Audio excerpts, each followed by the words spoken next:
These are letters most people would never want to read. I did something that was wrong.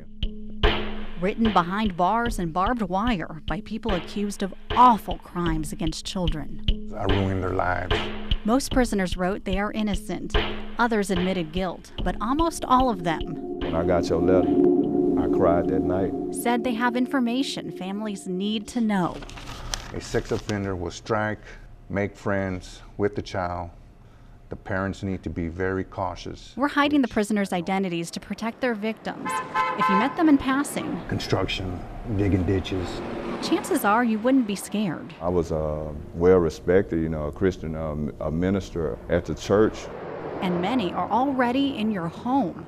All but one of the prisoners who wrote us said they knew their victims very well. The victims were usually friends' kids or their own nieces, nephews, or stepchildren. And the prisoners were once babysitters or boyfriends of the victims' mothers. When they found out, it was, how could you? I trusted you. This prisoner from San Antonio admits to molesting his girlfriend's 3-year-old daughter. He believed the child was asking for it. Rubbing up on me, patting. Typical little kid behavior. That's what most parents would say, and he knows it. When they ignore it, that gives us the green light. Wow, she don't know. So we'll go ahead and attack. He eventually got caught and went to prison. But when he got out, he met another single mom with another daughter. He says he was honest about his past. Yeah, I told her, and the darndest thing, she didn't care. She wasn't concerned for her daughter? She wasn't concerned, not one bit. And I couldn't figure it out. So he started grooming his second victim. Like molding clay, I molded her. Some of the prisoners who wrote us admitted giving victims gifts and money to stay quiet.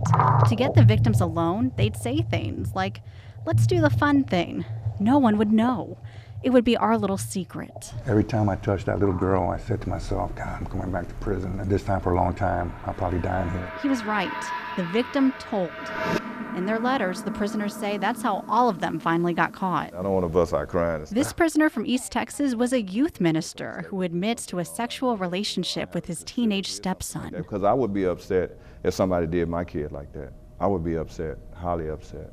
But you did that. I know, and I was wrong. Like most of the prisoners who wrote us, my past just came back and hunted me. this man says That's he what was I feel sexually like. abused as a It child. ruined my life. He never told anyone and believes keeping the secret for so long led to him molesting his stepson. And I regret making the mistake that I did because he was an innocent little boy, just like I was an innocent little boy. From these difficult conversations, we learned that what the experts say is true. It can be anybody. It could be anybody. Abused children often grow up to be abusers, and the person molesting a child is someone they know, love, and trust.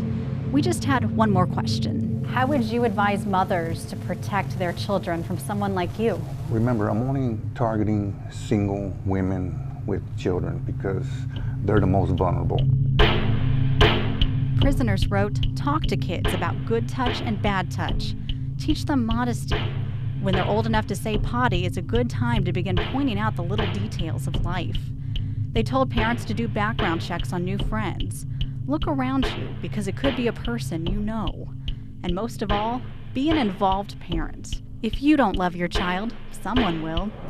One more thing, to anyone out there who is harming children, Stop.